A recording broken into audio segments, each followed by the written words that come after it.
Om Namo Bhagavate Vasudevaya. Om Namo Bhagavate Vasudevaya. Om, Om, Om. Om Gurudev. Welcome everybody to this class series that we're going to do on the topic of calmness. And I've titled it, Calmness is the Doorway to Inner Freedom. And it's going to be just a few classes. And I'd like to mention how this came to me to do this class and how this arose in my mind. It was a while back, I was doing a Kriya initiation ceremony, and somebody had, in the question and answer and the discussion afterwards, somebody had mentioned that, I'm so glad, I love to do Kriya because when I'm restless and I'm preoccupied, I meditate and I do Kriya and it makes me calm. And no doubt, that's true. And I think all of us who are meditators or perhaps Kriya bonds, I think all of us have experienced that. But there was another point I made. I says, in a sense, we become calm, yes, but it takes calmness to actually go deep into Kriya.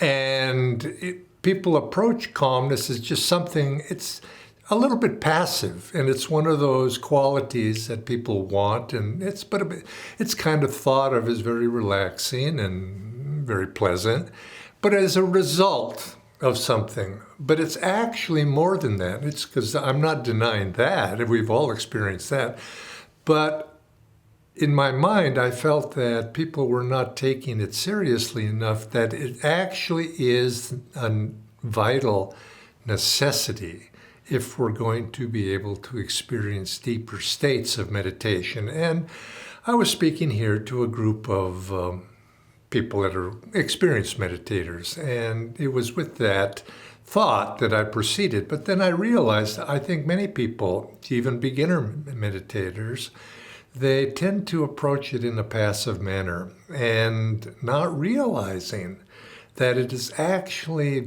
a vital, if perhaps even you could say the vital step to be able to go deep into our meditation. And yes, we have to have a lot of their other qualities. And, if I'm giving a Kriya ceremony, I'll mention becoming calm, inwardly calm, and the need for devotion, the need for commitment, and et cetera, et cetera. And all of those are absolutely necessary. But let's not overlook this one quality. And I think when we study and prepare for Kriya Yoga, when we prepare to go deeper, we study yoga and we go over the yamas, the niyamas, and we come in our pursuit of being disciples in this path, the Paramhansa Yogananda, we realize that he gives us a definition of yoga is one-pointed meditation on God or one of his aspects. Now, of course, that leads to a discussion of what are the aspects of God, and there's 8 main aspects, which I'm going to cover here in a little bit. And it's focusing on those aspects, but to be able to go into those deeper aspects, to be able to experience them, it's impossible to do so if we're not calm. And so you could say, and it's been my experience of meditating for well over 50 years now, practicing Kriya for that long as well, that without calmness, you could say we're a beginner. If we approach with our meditation, beginners approach it with the thought of, I'm going to meditate and I'll get calm. And that's their goal. But when they think of calmness in that way, it's just something of a mild state of relaxation. But it's much, much more than that. And a more experienced person comes to the realization that if I want to go deep in my practices, I must become calm. first. I become calm first. And of course, they go hand in hand. As we go deeper, we become calmer. As we become calmer, we go deeper. So it's this doorway that we need to go through, calmness, in order to experience those divine states, those aspects of God we talk about, of light and sound and love and joy and bliss. These sorts of things, they come, power, they come through increasing amounts of calmness, and of course they do lead to that as well. So I'm going to refer to my notes here, so if I'm looking down at them, please don't get distracted here, but because there are, as we know, there are 8 aspects, and I want to cover each of those. But before I do, I want to also mention that the quality of calmness is something that is perhaps the most practical things, one of the most practical things we can possibly do in order to be effective in life. And of course, if you're in a position of leadership, you have to be able to maintain a sense of calm in order to be able to project your authority and present your ideas. You have to be able to maintain your composure under stressful situation. You know, if you lose your head and you're supposed to be in charge, it certainly is going to be ineffective. You have to be able to be calm, to be able to think clearly, to make proper decisions. You have to be effectively to navigate stressful situations. And just in our home environment, if you're a mother, a father, and you have a child who's in a tantrum, are you going to lose your center in the midst of that tantrum and react to that? No. You have to maintain your center. And that's what calmness is about. It's about maintaining our center in the midst of this worldly environment, the stresses and the challenges of life that are always pulling us out into getting involved in this or that. And so, and losing that center. And so the question is going to be then, how do we maintain that center? And so I want to divide this up into 2 parts. And of course, as we go along, if you have questions, please do put them in the chat box. And I'm going to address the first part of just what is calmness? Why is calmness important, and how it fits into our spiritual life? And then, of course, the obvious second question, the second part is which I'll address more in next week's class, is how do we get calm? What do we do? How can I take the next steps in order to be effective in becoming calm? And I know speaking from my own personal experience, you might say this is in my journey, in my spiritual practice, is I don't think I was born calm, but I think I have developed some calmness along the way. And as that calmness has come into my disposition a little bit, meaning, not being pulled off center, I found that my meditation practice and my Kriya practice has improved too. And I've seen the need for it. And it's a very subtle, it's a subtle thing. And I personally have not actually addressed the topic too much other than superficially. And so that Kriya initiation and those questions, I began to think about it. I should. And so that's what we'll do today. Now, let me go, why do we need to be calm? And as I mentioned, I wanted to mention Yogananda's definition here of meditation. He said, meditation is one pointed concentration upon God, or one of his aspects. Because what is God anyway? God is this infinity. How do we even conceive of infinity? And so in a sense, how does that infinity express itself? And it's through the various aspects. And so you could take the various aspects, let's say take the first 2 that come to mind. One is wisdom and love. How can we possibly discriminate, which is at the basis, one of the basis of wisdom? How can we discriminate? In other words, make decisions, see things in proportion if we're not calm, if our mind is restless? And what is the lack of calmness? You could say this, we live in a world of duality, and it's like the storm-tossed sea. that's up and down all of these waves. How does, Patanjali define yoga? Yoga is the neutralization of the waves or the fluctuations of chitta, the likes and dislikes, the state of chitta being that state of consciousness of inner feeling that makes us human, the waves of consciousness, and that's often defined that way, the waves of thought and consciousness of feeling. And waves, of course, means there's up and down like a storm.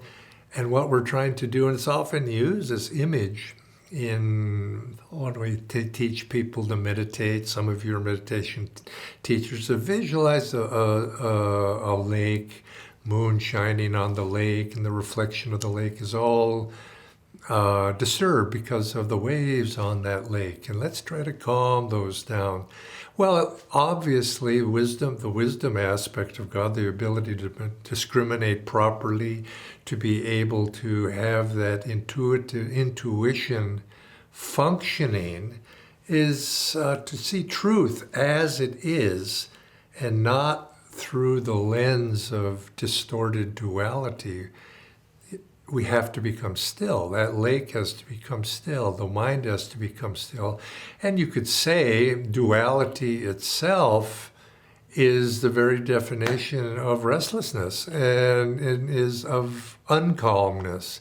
And you could say uncalmness, restlessness, is the opposite of what we're trying to achieve when we practice yoga. And so we have to, the wisdom represents, is the definition here, the wisdom aspect of God represents the insight that transcends intellectual knowledge. This is Swamiji's definition. Wisdom involves perceiving the world and life from a divine perspective. And how is that possible without calm and inner perception, in order to see life as it is, undistorted? In other words, not all of the distortion, like one of those crazy mirrors you look in and it distorts your reflection. To be able to see it clearly, we have to have that calmness. Now, that inner calmness, and of course, inner calmness has to, you could say, be a result to some degree of outer calmness, but it doesn't necessarily correlate with outer calmness because it's not passive. Inner calmness is dynamic. And there was a story once of Master Yogananda, who was late for a lecture, and he had to run to get there on time. So he said that, and somebody saw him. He says, don't be nervous, Master," because Master was running. He was going to be late. "Don't be nervous, Master." And Master, he says, one can run calmly or one can run nervously, but not to run when you're late is to be lazy. So you could see here it's not about how your outward appearance might be or what you might have to do outwardly. It's that inward state of stillness, being centered, not losing in the fluctuations of duality. And there's the basic difference between seeing life in the non-dualistic way. And so what about now? Often these 8 aspects are paired. We have wisdom and what you might say its partner, wisdom and love, because the mind and the intellect, and we have the heart. And of course, you could say love is pure love, is likewise, or the opposite of pure love is disturbed. Emotion versus devotion. True devotion is from a center of calmness, and oftentimes people will think, oh, if I'm devotional, I'm singing, I'm dancing, I'm expressing, but much of that is when it's outward, and of course it's sometimes helpful to be devotionally outward in your devotion, because it gets the energy moving, it gets it expressive, it gets the heart's feelings to express. But in time, the true devotion comes when you can go beyond that to that inner stillness of pure feeling of love for God. Whereas when it's emotional, it's always outward. And if you see somebody highly emotionally expressive, they're not truly inwardly focused. It's when we can go beyond that we become still and inwardly, but yet that is again not passive. The heart's feelings are still in their one-pointed devotion toward God and giving of self-offering of oneself for God, when it becomes very calm. Now that calmness, when it's absent, you could say that's when we do it. We go into motion. So pure love, central to the spiritual path, and as Swami Sri Yukteswar reminds us, we cannot take one step in our spiritual progress without awakening the heart's natural love. And that's calm. That's calm. It's not emotionally outward in that way. Now the other two aspects, we have light and we have sound. Why? One of the things if you're a Kriya Bon, you have at some point along the journey learned about the inner sounds, the sounds that are there right behind our surface consciousness. And we teach the Om technique, which is learning to listen to those inner sounds. And what is the major complaint? Well, I don't hear any inner sounds. I don't hear any Om sound. And it becomes a frustrating technique to practice because we can't hear. And why can't we hear? Because we hear everything else is making noise. And what is noise? It's vibration. What is vibration? It's the up and down. It's this disturbance. Now, the only way that we're going to be able to transcend that, accepting God's grace, of course, because the moments of grace come to everybody, restless and the calm. But to transcend that consciously, purposefully, we have to be able to reduce that vibrational disturbance of the physical body, restlessness of the body. I can't meditate, I'm fidgety, the body, and the mind cannot slow down. The waves of feeling, emotions can't slow down. Nothing can slow down. And when they have those waves, they're creating an inner disturbance of that you could say blocks the ability to hear that Om sound that's behind all of that. And so that too it has its own, you could say it's cosmic vibration. But the worldly vibrations are going to block it until we become calm. And so calming is the body, of course, but it's also that the inner disturbances of the mind and the inner disturbances of the feelings and I'll come to another one in a little bit. Now, we have sound. And we have we have light. Light, of course, is vibration too. And I guess physically, in a sense, it's a wave but can you see the inner lights? Probably not. Most people cannot. Maybe you get a little flickering. But every so often, God's grace allows us to see that light. But the degree that you're inwardly calm will correlate with the amount of ability to see those inner lights. And so if we can bring calmness into what we're doing, raise our energy up, and calmly approach our spiritual practices with that inner calmness, we'll find that light begins to shine. And how about the quality, the aspect? I think this is the aspect that is, calmness is not highlighted too much. I think the second one that's not highlighted too much is the aspect of power. It's a little understood. And what is that? And the Swamiji defines it, is the ability to command our energies for our personal transcendence and for the transcendence of others. It's said that true power is rooted in pure love, and if that is not calm, obviously our power is dissipated. We lose power when we cannot concentrate, when we cannot focus our own energies and bring them to a point to be able to apply them.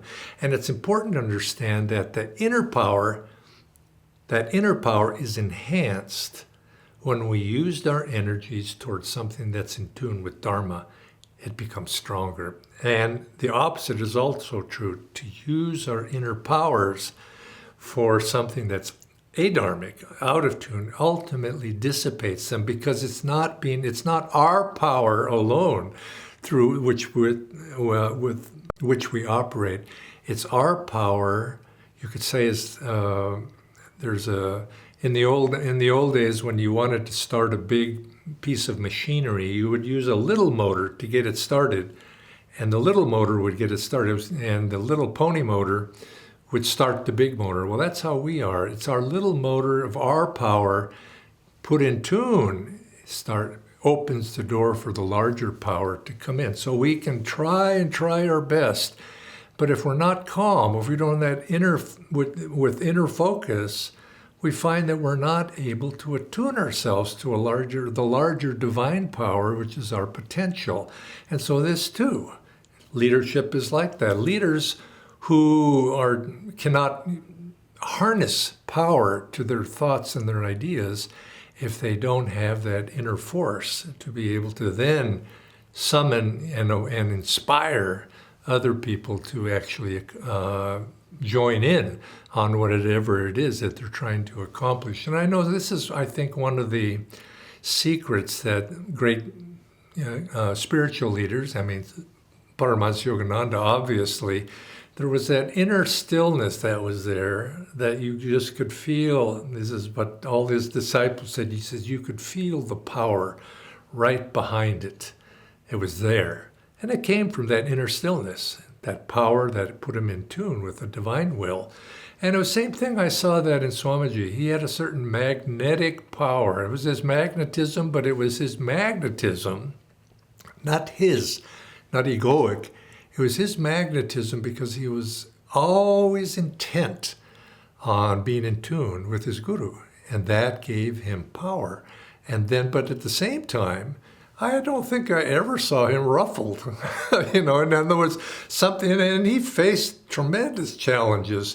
Occasionally, I saw him get frustrated because, things weren't going right, and he said, and he was sort of like, but it wasn't a sense of being uncalm. It was just that it didn't work. Well, try again. And then being restless, mentally restless. And he had this motto. He said, I will not allow anything to take away my peace of mind.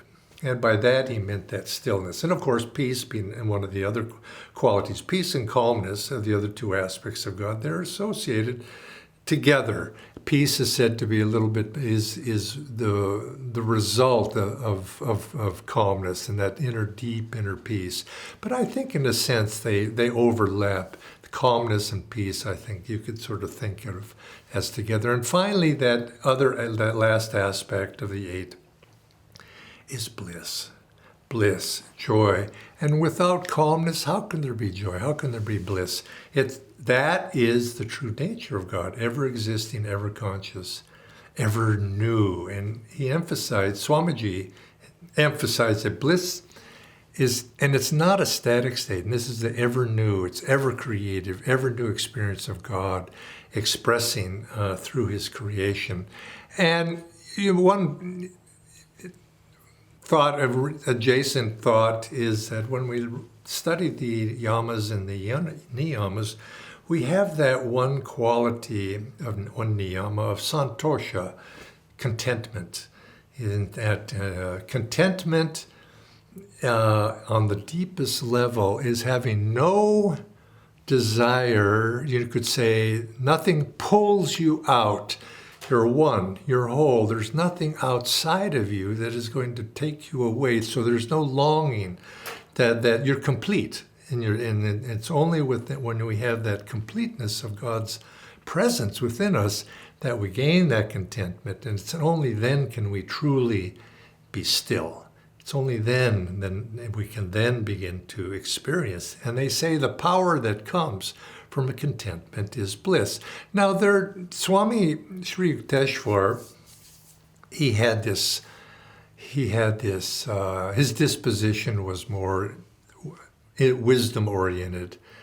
And he said that when he was explaining Kriya Yoga, he says Kriya Yoga is like mathematics. It's like an equation. And he says, if we think about it, that's a good analogy, because notice the correlations.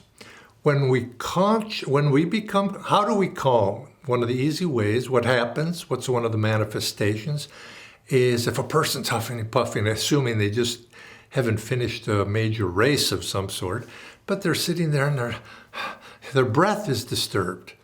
When we become calm, the breath itself naturally begins to calm itself. And the reverse is true. When we interiorize, the breath becomes calm. If a person says, oh, I'm in samadhi, and they're huffing and puffing, yeah, it's not that way. It's a giveaway right away. So you'll find this correlation. When we consciously calm the breath, we naturally begin to interiorize our consciousness. And this is what we're trying to do. Taking a step back, I should say, yoga is the neutralization of the waves of feeling, as I've mentioned, the waves of likes and dislikes. And what we're trying to do through the practice of Kriya is we're trying to magnetize the spine by using pranayama. We're using the breath to magnetize the spine. And what happens when we magnetize the spine? The magnetic attraction of the spine draws the life force away from the senses, away from perhaps the disturbed senses or the disturbed emotions, and we begin to pull them back into their home in the deep spine. The energy comes into the body, goes through the deep spine, and outwardly expresses in day-to-day activity through the senses and ultimately through the mind and all of the mental processes. When we practice Kriya, what we're trying to do is magnetize the spine and draw that life force through the magnetization of the spine back into the deep spine. This is the process of interiorization. Those of you who have studied the yoga, Raja Yoga system. Well, as that begins to happen, as we interiorize, the breath becomes calm. And you can just practice some basic breathing exercises, and you'll see that as you interiorize, you breathe, do some breathing exercises, you start to become calm. There's a correlation there. I know when I first began public speaking, as most people, and let's say come into this life with a talent in that way, they're a little bit nervous. And so what I was taught or suggested was do some deep breathing. And then you're going to take on a task of any sort. You're a little bit nervous about it. It's a sort of, everybody somewhat knows this. And so you start doing deep breathing, and just that alone calms you. And so there's this correlation. Well, calmness leads to something else. Not only does calmness, it's a result of the breath being calm, but it also leads to being calmness, but it also begins to moderate our likes and our dislikes, our emotional reactions to what's happening outside. It's like mathematics. Calmness leads to a calming of the likes and dislikes. And when you begin to calm the likes and the dislikes, your heart's feelings become calmer, they begin to moderate. And very naturally, as if you're a meditator, and if you practice Kriya Yoga, you begin to disassociate with all those likes and dislikes. You begin to disassociate with the senses. You begin to disassociate with the physical body. This begins to happen as you practice. Now, I'm speaking here to people who are experienced meditators, but you will begin to disassociate with the body. And this leads, as you begin to disassociate with your likes and dislikes, you begin to disassociate with your personality, you begin to disassociate with your ego a little bit. This disassociation leads to a non-attachment to what's going on around you. you're neutral about things. You just become the observer. And you find that the more you disassociate with your attachments, your likes and dislikes, your personality, you begin to disassociate with the body itself. And you begin to watch what's happening. And as the observer, and everything begins to slow down. Now, as this begins to happen, it's an enjoyable feeling. And what that does is it opens the door for you to be able to experience these aspects of God. You begin to the door is open for you to experience joy. The door is open for you to experience peace. The door is open, that very calmness that comes is enjoyable in and itself, and you begin to have an experience of freedom. You become, as your non-attachment grows, you become less bound by that. And also, you begin to hear sounds. It's very natural. But we have to disassociate ourselves, attachment to this body, to this breath. All of that begins to happen in a very natural way. But it takes calming in order to bring that about. And you gain the ability to experience what Paramhansa says in his poem, his great poem, Samadhi. There's a line in there, he says, I, the cosmic sea, watch the little ego floating in me. It's not that the ego goes away, it's just that we disassociate from it. And in this, when we can learn to do that, a great sense of freedom comes. We're free. And ultimately, of course, temporarily, let's just say we're free in that moment, but we free ourselves from that and the breath itself becomes still. Now, practice daily again, and then we come back, and of course, meditation's over and we go back into the habitual patterns that we have. But daily immersing ourselves in that sense of freedom, in time, this becomes our reality. And we then are, and Paramhansa Yogananda used to say, live in the self.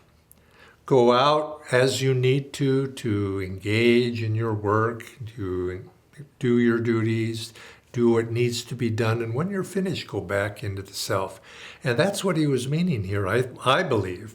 He says, your throne is that position of being associated with the larger reality, that position of freedom, that position of inner centeredness, of inner calmness. It's from that default position, which it becomes, you operate. And you have to go out.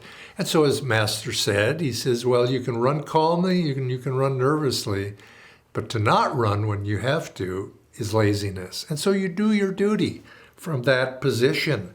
And you find, but then your home is in that freedom within yourself, and you go back to there, and that's where you rest. And you'll find that in time, of course, we begin to calm these waves of feeling, and we actually begin to calm the ego attachment that keeps us bound into this body. But I'm not going to go into that one this week. I'm going to come back to that next week and talk about calming the ego of what is really we're after here. But you see, in order to get to the ego, we have to start with the body, start with the breath, start with the mind, start with the likes and dislikes, and all of these are these accoutrements that go along. But as those become calm, we get to the heart of it.